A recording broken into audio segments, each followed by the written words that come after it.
Hello, I am very excited to be back with another video. I have just like a couple more parts in this series and then I'll be done, I think. Not necessarily done making YouTube videos. I'm not necessarily sure. I'm still not sure where this is gonna go. If I'll continue when I feel like I have completed this work or this, like what I'm putting out here in this format. I don't know, but we're kind of like nearing the end, at least, of what I feel like is the package of trying to heal from trauma and like everything that I've thus far come to understand and learn and what has helped me get to where I'm at. So today I really want to talk about healing like your inner child in a way of like really the essence of healing your inner child is just becoming more childlike. It's very simple and straightforward in the way to think about it and how to approach it. So let me get a disclaimer out there and we'll dive right into becoming more childlike and my personal perspective and what that means to me and some steps I've taken to become more childlike in life. So I want to remind you guys that I'm not a licensed professional or therapist. I am sharing my own unique perspective and journey and what has helped me. So please, if you are going to be implementing any of the strategies or just any of the tips or anything that I talk about here in these videos, use common sense as well as just analyze if it's appropriate for your life. If you are also, if you're experiencing any thoughts of suicide or any thoughts of self-harm whatsoever, please seek the appropriate medical attention and professional help when necessary in anything that might come up for you. If you feel like you need professional help, please seek it out. But yeah, let's dive right in. I feel like a lot of people, I don't know if it's like the older generation or just people in general, like when you talk about healing your inner child, I feel like one of the responses can be kind of like an eye roll of like, yeah, whatever, like just kind of move on, like it's not that big of a deal, or I don't know, just kind of look at it in a very like that, just it doesn't matter, or have that perspective that this doesn't matter, that this is not important, like just move on with your life. And I guess obviously if I'm making these videos, I could not disagree more with that sentiment. So I think that whether you're a Christian or not, Jesus's words carry so much weight. And I think that, I mean, his words are just everything. And so he said that you cannot enter the kingdom of God unless you become like a child. And so many of us, and a lot of these people who maybe if you're on this journey and you share it and you get a lot of like backlash from people in your sphere, your family, your friends, or whoever it may be, or just if you see something out there on the internet or like opinions like this, I don't know, I just feel like it's like really disheartening because Jesus said to become like a little child, and these people I feel like sometimes are the ones who need to go on a healing journey the most, because they're so stuffing down their own childhood experiences and their own selves even now in this present moment of like, oh, just get over it, just move on, just move past it. That like, that's really sad to me, because you don't truly value like what you've been through. You don't truly value yourself as a person. And again, maybe they do, but I feel like if you have that sentiment or you carry that perspective about healing trauma or healing your inner child, you maybe have a lot of stuff or a lot of things that you've stuffed down deep. And I would encourage you, if that's you and you happen to still be watching these videos and you're this far in, then please just like have an open mind. This is not, I don't think this is a selfish endeavor to go about. I think that this is it is selfish in a way, but it's selfless because you're becoming the best version of yourself for your friends, for your family, for your children or your future children, for your future grandchildren even. Like, this is what I think the greatest legacy that you can leave is the kind of person that you are, how you love other people around you, how you show up in life every single day Financial legacy doesn't really, I mean, yes, it's helpful, but a true legacy of your character, how much joy you experience. Like, this sounds so cheesy, but like, if you want to envision your life and like, how do you want your grandkids to talk about you? Like, what stories about you do you want to get passed down? Like, oh, that, like, if you're too busy in life to really enjoy life and really savor it, like, you're not going to have fun stories told about you to your grandkids. And I think that that's a huge part of this. Anyways, I'm getting off on a tangent, but I just want to say that, like, this is important. And Jesus said that you cannot enter the kingdom of God unless you become like a child. And so to become more childlike, I think, is a very, very worthy pursuit. A lot of people say to like leave childish things behind, you need to mature. And like, those statements are true, but still in the context of like having that childhood wonder and joy and awe, and just every single day waking up so excited for life, we've lost that ability to get in touch with our inner child in that way, or we've just lost our ability to enjoy life. And we're wondering why we're so depressed. We're wondering what's wrong with us. We're wondering why we are so prone to fits of anger and frustration, and I still struggle with that. So but like, that's become our normal, this rushed, hurried life, and we wonder why we can't enjoy it. So I think this is a very worthy pursuit, to heal your inner child, to face your trauma, and to do things for yourself every single day that you can, to just get to a place of loving life more, enjoying life more. Like, I want my kids and my grandkids to see me like full smile, laughing, enjoying life. I don't want them to see a version of me getting frustrated constantly or rushing from thing to thing. Like, I want them, when they think of me, when they remember me, when I am remembered, I want people to hear my laughter. I don't want people to remember my anxieties or my fears and how I let that bleed into every aspect of my life and let it run my life. Like, I want to be remembered for joy. And so anyways, I hope this tangent was encouraging to you in your pursuit of this healing, or in your journey of this. And I want to point out an interesting fact for you, that in the New Testament, whenever the word salvation is used, it is a more accurate translation is not necessarily salvation, but healing. And so Jesus is inviting us to this radical way of life, this other way of life that is, in my perspective, my opinion, when I read the New Testament, in the pursuit of healing for ourselves and healing for those around us, in a way to ricochet and hopefully come out from you and affect others, and heal healing just for everyone, not even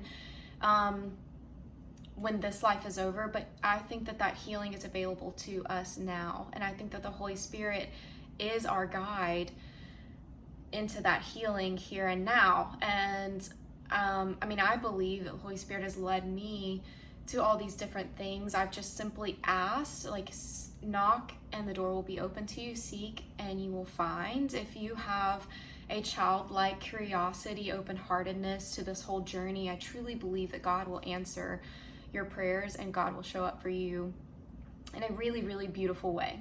So a very, very long intro, but just want to encourage, and some of these points I talk about becoming more childlike, I've touched on a little bit in previous videos, but hopefully I can bring maybe some freshness to this conversation just in this context. So my first tip to becoming more childlike is to get to know the real you at your core.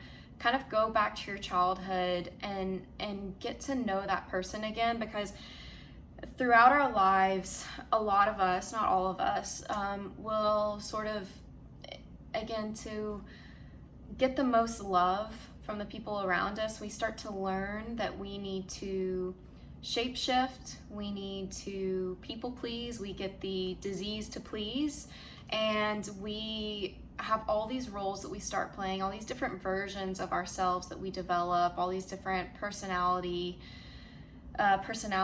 that we hold on to for different people in our lives, and we shapeshift and we people please until all of a sudden we're looking in the mirror and we don't even recognize who we are anymore, and we don't really know who we are. We don't know what we like, because the version of ourselves is someone that has been shaped by other people, by their opinions, and has been shaped by our own deeply rooted fear of rejection and abandonment. So, and again, I'm not saying that everyone feels this way, but I feel like a lot of us do. I hope that you can relate to this in some way. And so just if you can get into a better practice of, and again, this is to me where the awareness piece comes in, of just being aware of certain patterns and thoughts and behaviors of like, why am I doing what I'm doing? And being aware that like maybe some of your behaviors or some of your reactions are not really you.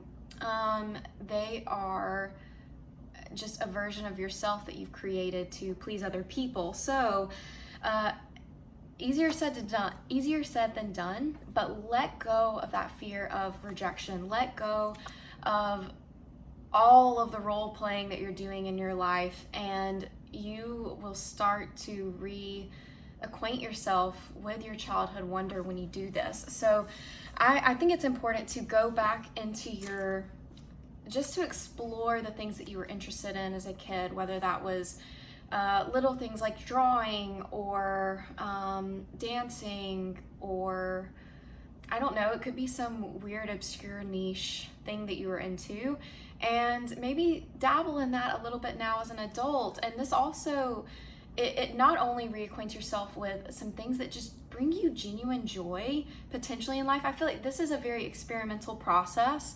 And not everything that you loved as a kid is going to apply to you today. We change and we evolve as human beings, and your interests are not going to look the same, but like also maybe they might. And I think it's a really beautiful way to get reacquainted with yourself, get to know yourself on a deeper level of, and it doesn't have to be like, oh, well, I love drawing as a kid, so I have to pick that up as a hobby and be super strict about it. No, this is just something to approach in a very playful and lightheartedness. I mean, like anything I've talked about, anything on this journey to become more childlike is to approach everything with a lightheartedness and playfulness and curiosity.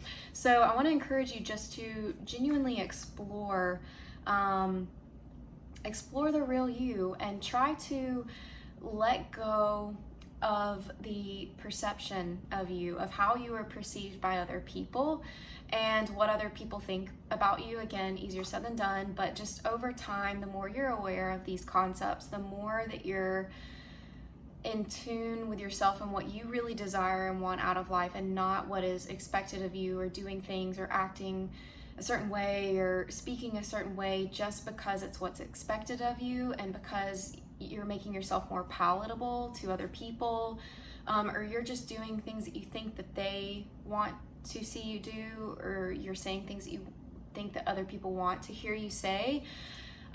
Just like let go of that, because it's a really exhausting way to live. And for their other relationships in your life, this isn't even a selfish thing, because it's selfish to role play in this way, in my opinion, because you're giving the people that you really love and care about in your life an inauthentic version of yourself. So you've really got to get to know the real you at your core for the other people in your life, so that you can give that beautiful gift to them, because who you are at your core, who God truly made you to be, and your real identity in Him is, that's the beauty in life, getting to share that with other people. And what a gift it is to receive that from someone else. When I feel like sometimes you just really know when someone's giving you their most authentic self, and I would rather have that any day over a picture perfect, prim, like hologram of who you are as a person. I want to get to know the real you, and I want that for like my husband. I want that for my kids. I want them to get the best and the most authentic version of me. I feel like in a lot of these self-help spaces, or this self-growth world, people always talk about being your best self, your highest self. And I think it's important to bring into the conversation, maybe we should even change that wording or that phrasing to being your most authentic self. So my second tip, or my second topic, is to, again, I've mentioned this or touched on this before, but to really slow down. Children are so absolutely unbothered. They are so unhurried. They are fully present in every single moment. And if you have a kid or nieces or nephews and you spend any time with them, like, you know how true this is. And we lose sight of the beauty of a slow life and an unhurried pace in life. I think a really, really incredible book that not many people talk about in the space of trauma healing is what is it called? The Relentless Pursuit. I'm really losing the title of this book. The Unhurried, oh my goodness. The Pursuit of Unhurried, I don't even know. I can't even remember the book. I should have wrote it down. I will link it in the show notes. I almost just stopped this video too to re-record this whole past 15 minutes, and I'm not going to do that. But I will put The Ruthless Elimination of Hurry. Thank goodness it came to me. That is such a great book. And if I ever, like, on this channel recommend books or people to maybe look into their work or their writings, I want to put a disclaimer out there. Don't take that as like I believe absolutely everything that this person has written in this book or that this person believes, but that I think that it's a worthwhile read or look into to glean some nuggets for life. But The Ruthless Elimination of Hurry is such a fantastic book at shifting your perspective in this way. And another book that I think really goes hand in hand with this is a book called Get Your Life Back, both by John Eldredge, or John Eldredge wrote Get Your Life Back. I think it was John Comer who wrote The Ruthless Elimination of Hurry.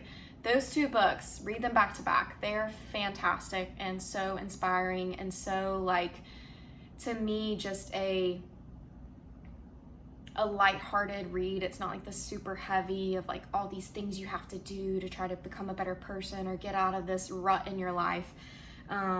Anyways, I love that book, both of those books. So I really want to encourage you to become more childlike. Children really have a knack for getting lost and getting wrapped up in whatever it is that they're doing. Like, I take my son on walks all the time, and we can't just, like, I have this drive in me to, like, okay, like, come on, let's keep walking. And mothering him has been so beautiful and incredible because I no longer feel that, I mean, I get it sometimes, but like when we're on a walk, I'm like, yeah, buddy, let's stop and let's look at this blade of grass because it's really cool.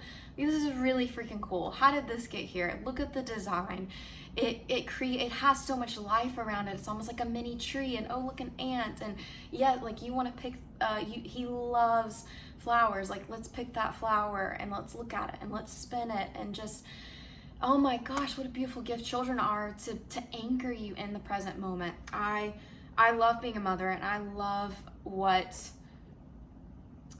getting to witness my son's childlikeness has showed me about myself, and has showed me about life in general, about how important it is to slow down, and honestly just to slow down in your own life, to find things that you really do get lost in and start to incorporate those in your daily life. I feel like this kind of goes hand in hand with like my suggestion to, like, start a new hobby in a way, or explore different hobbies and find that thing that makes you lose track of time, whether it's painting or it's running or a musical instrument.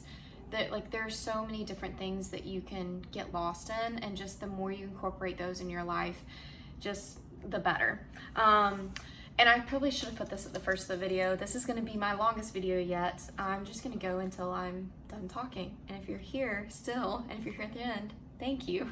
I appreciate it.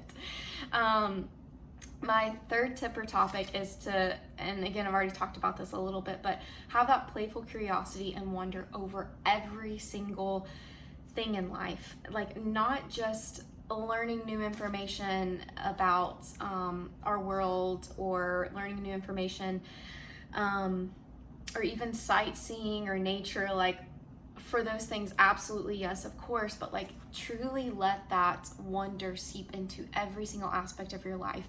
And the real superpower is when you learn to have that level of wonder towards yourself as a creation of God.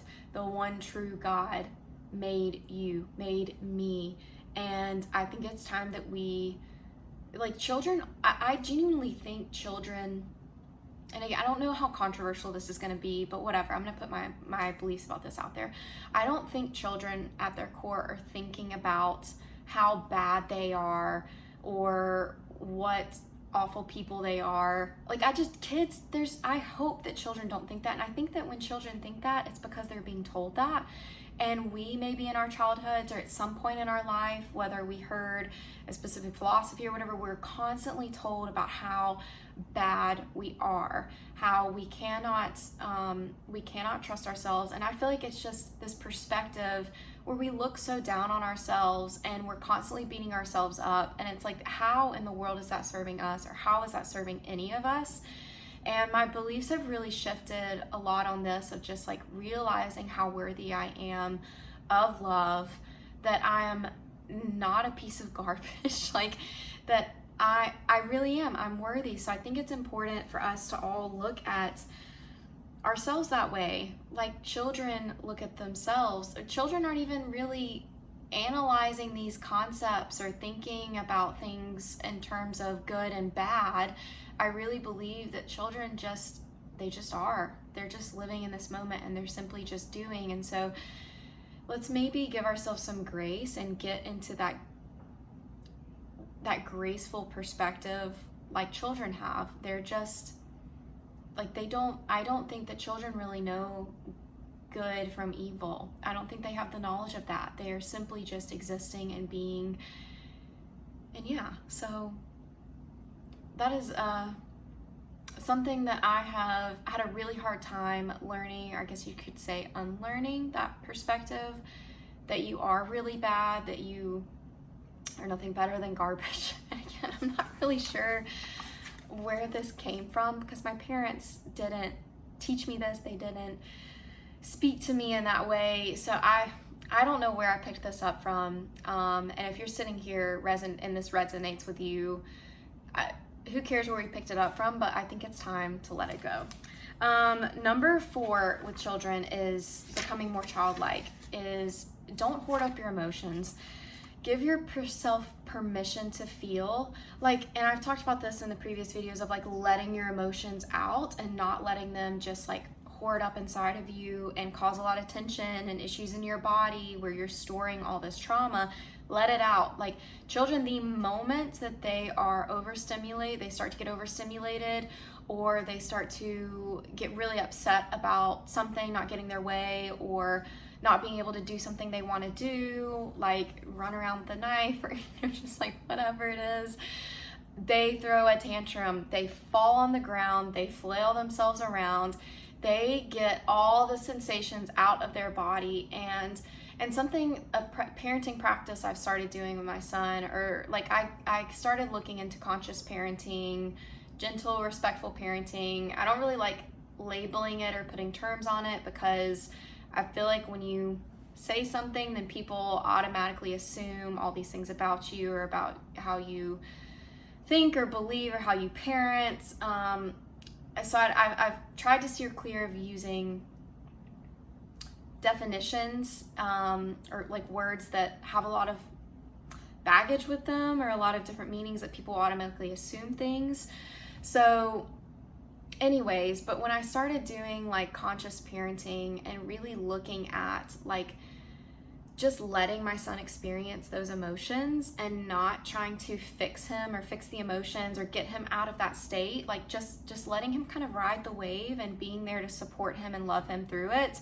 I don't, like, obviously if it's in public, I just move us to like a private spot, but if it's in our home, I'm just like, wherever it happens, I'm like, you let it out, buddy, and I'm right here. I love you. Like, yeah, that's, the whole validating the emotions, like, honestly, like, that's hard to do for your child if that wasn't necessarily done for you. But it was so freeing when I started like implementing this, like to do this for him. It was so freeing for myself of like, wow, like I can let myself sit in these emotions. I can experience this, and I don't have to try to fix myself. I don't have to try to get over it. I don't have to try to shove it down. I don't have to try to hold back tears. I can just like let things out. Obviously, when socially appropriate, like I'm not recommending all of us just be throwing ourselves down and screaming in the middle of grocery stores and any public setting.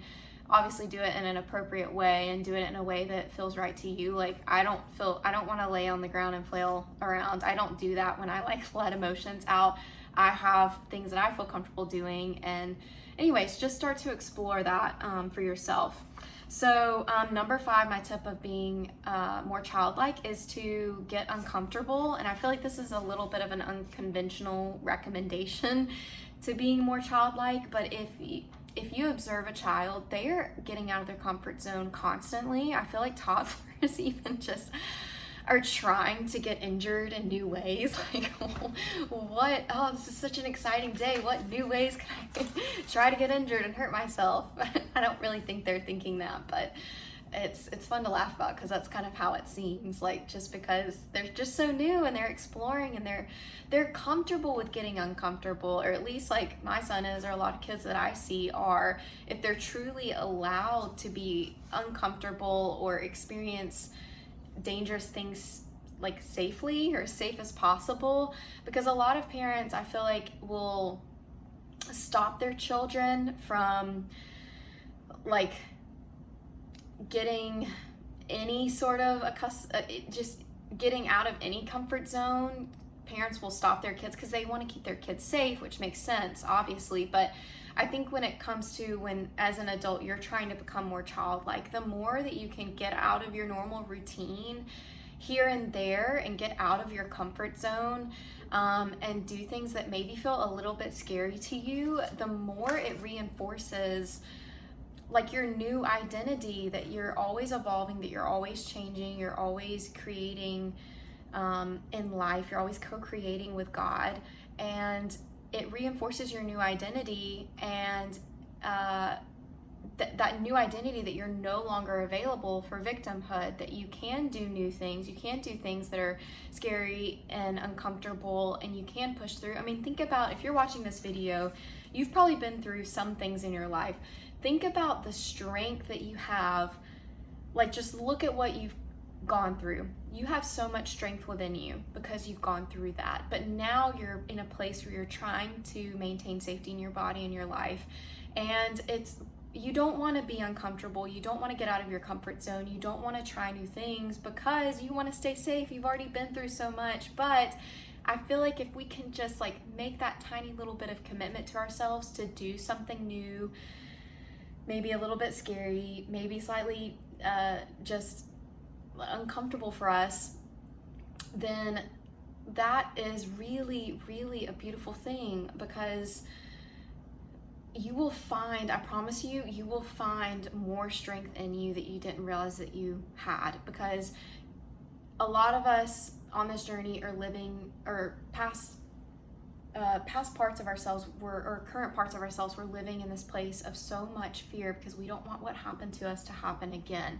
We don't want to experiencing anything new because we don't want to get hurt. We want to stay safe. We do not want to be rejected. We do not want to be taken control of ever again. And so we attach a lot of these fears to our current lives when like they don't line up, they don't matter anymore, like then those things can't happen anymore.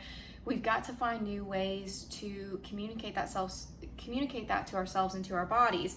So get out of your comfort zone. Like, kids are truly trying this, like doing this constantly every single day, whether it's just exploring their environments, moving their body in ways they haven't moved it before, trying out new skills. So like healthy doses of danger, I think are good for us. And an example or a story that I will get into briefly of something I did. I felt back in 2020 very weirdly and just kind of out of nowhere led to sign up for an ultra marathon trail race.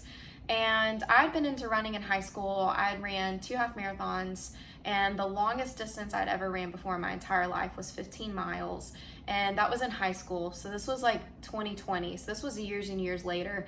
I had only been running 3 miles randomly here or there, and I'd been relatively in shape with the gym of doing like bodybuilding and CrossFit sort of workouts. So like I felt like I had a good aerobic base, but just randomly I just decided I want to go run. I'm going to sign up for this 50-mile point-to-point trail race when I hadn't trained on trails whatsoever. And it was 4 months from the time I decided to do this. And I don't really know why I did this. I just felt led and I followed it. And I'm in no way saying that this is what your version of this needs to look like. I'm just sharing it as an example because I feel like these things are helpful.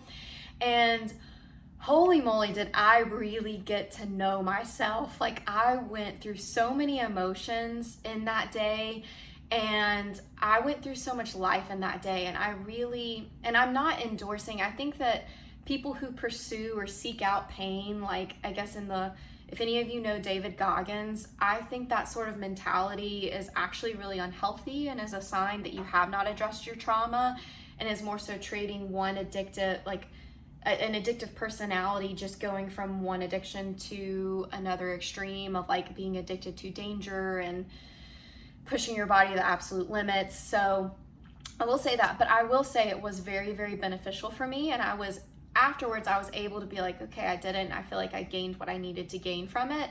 And I can be done now and can go back to a more balanced sense of life. But this was the dangerous get out of my comfort zone thing that really catapulted me forward into living life more, into experiencing more joy, just because I uncovered so much more about myself and so much more strength that I had within me. And honestly, this experience was the number one thing I pulled on to give birth. And I really think that's one of the main reasons that God led me to do this, because I don't know if I would have survived. I mean, I would have survived. I wasn't ever scared for my life in childbirth, but I don't think I would have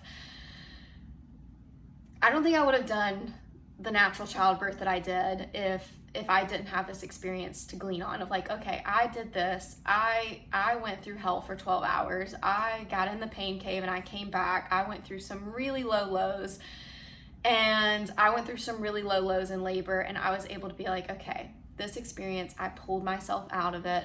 I made it through. I can do it again. It's in a whole nother way. I would much rather run a 50-mile trail race than give birth in terms of the gravity of how difficult it is. But anyways, I say that to encourage you again, not to do something extreme like that, but to get more comfortable with being uncomfortable. That it can be really a beautiful thing to get to know some of the things that are buried deep within you, and the strength that you can reacquaint yourself that you have. And again, I don't think children are doing these extreme versions of life, of going and doing ultras. Kids aren't doing uncomfortable things in extremes like that. I think that's more on the unhealthy side of things, and I was a little bit more unhealthy at the time that I did this. But I think that little things here and there, getting uncomfortable and building that up over time can be, I went to an extreme, and I don't think it's the best way to do things, but it was part of my journey, and I look back on it with so much fondness and just excitement, because it really, I don't know, I just have so much, I feel like now I just have so much more compassion on the different versions of myself, and even that version of myself that did something so extreme like that. I don't feel the need to do stuff like that anymore. If I did something like that again, it would be because I genuinely loved it.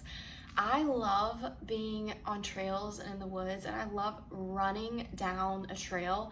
It's one of the funnest things in the whole world to do to me. That's one of the things that I kind of want to get back into, but I have a hard time. I thought that experience was, I suffered so much, but I thought it was so much fun that, if I got back into it or did something like that again, it would be for the enjoyment of it. not for like the unhealthy mindset of like I have to do something extreme to try to face my pain or what, you know, whatever it was that I was thinking back then. So my final tip is to truly lose your attachment to the finished product. Lose your attachment to the end goal that you might have for yourself or the end version you might have for yourself. And really this boils down to, in our daily lives, like to flesh this out more, is like letting go of your productivity, of like your accomplishments, your achievements, and really find yourself falling more in love with the journey. Gosh, this sounds so cheesy, but really truly find yourself falling more in love with the journey and finding more joy in the present moment than in a place that you hope to be that you're not even at. Because when you have this perspective on life where you're trying to get to a certain version of yourself, you're trying to get to a certain achievement, and if that's like all that's really motivating you, or you're all that you're really thinking about, I mean, I feel like somebody else has to have this experience. I know other people do. If you finally achieve that thing, it just falls so flat and it doesn't like mean anything anymore. And it's like, if that is your pursuit, and I've experienced this so much in art, if I have a preconceived notion, I've done this a lot with commissions, if I have a preconceived notion of what I want the final product to look like, or the client does, and I'm trying to perform and trying to create exactly what the finished product or piece is supposed to look like, I do not enjoy making the piece whatsoever. It is not fun. When I lose myself and completely devoid myself of the finished product, of not even a thought of what it's supposed to look like or a vision, and I just like let myself be completely free and utterly just unconsumed with, or totally and utterly consumed with the journey and the process, it is such a far better outcome of a piece. I will say that. Like, my works always turn out to be better, more beautiful, in my opinion, when I approach my work like that. And I've experienced this in so many things. Like, I've set so many goals and achievements for my life where it's like I have to be at this place and this person, this version of myself, before I'll be happy. And that is such a deception that so many of us are buying into. And even, I feel like a lot of us would even say, if someone said like, oh, well, are you buying into this deception of like not being happy right here in the right now, but just looking ahead to being happy, whatever you achieve, whatever it is you want to achieve, a lot of us would deny it. That like, no, that's not me. Like, I'm not thinking that way. But deep down, we really are. Deep down, we're not really satisfied with our daily work. We're not satisfied when we lay our head on the pillow. We have this deep sense of like, I don't know exactly how to put this, but like, we just have this deep sense sometimes of like, we're not enough, and we will never be enough until we achieve that goal, or we accomplish that thing, whatever it is, or become this person, or fix this thing about ourselves. Like, when you finally get there and you finally do achieve it, if you ever even do achieve it, it robs you of the joy of that moment. Again, it's just like you experience it and it happens, and it's just like it falls so flat. I've experienced this with in my art career. I had a solo show was my like sole aim. That was the thing where I was like, if I do this, if I accomplish this, I am successful in life. I am enough. I'm worthy. I'm like on the right track. I'm just worthy of being a human being if I can put out this accomplishment for whatever reason. And again, I'm not like consciously thinking these things, but looking back, this is how I was thinking. And when I finally got the solo show, I even sold a few works. It was a very successful show. So many people showed up, and I was so grateful for how many people came and supported me. But like, gosh, it just felt like just wrong and like awful. And I was like, what was the point of all of this anyways? Like, why did I do this? And I even felt like, this is so crazy to think about, this version of me, like I even felt this sense of guilt of like, oh man, well, so many people came to support me and so many people support me in this journey. I felt this sense of guilt of like, oh, well, for them, I have to force myself to enjoy it, or for them, I have to continue on this track that I'm on. And goodness gracious, I'm so happy I've let go of that mindset and that perspective. And yeah, it's not a fun way to live at all. It's not an enjoyable way to live. So I want to encourage you to get truly engrossed in the journey, truly engrossed in the process. Even this process, it can be so easy to be really hard on ourselves and get frustrated and just want so badly to achieve what is in our mind's eye of who we want to be and the healed version of ourselves. Like, be here in the now and truly, and like I feel like this even goes into this goes into your work, your productivity. This goes into like your belief system. And this also goes into just like where you're going to end up in life, or like what your life's going to look like, or who you're going to look like. Like, part of the fun of life is really the not knowing and sort of the surprise. Like, just, I don't know. I hope this is encouraging. And if you are still here, wow, you watched a 40-minute video or listened to a 40-minute video.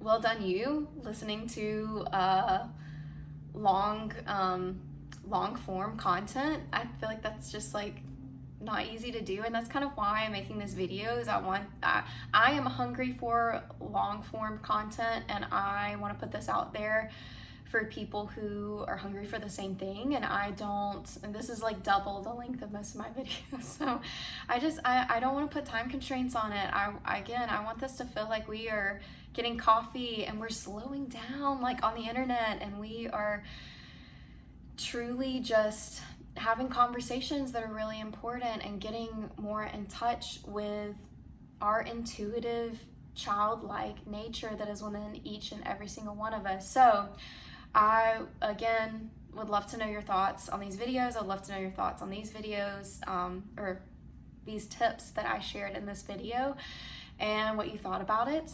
Feel free to reach out to me on Instagram, YouTube platforms, as well as my email.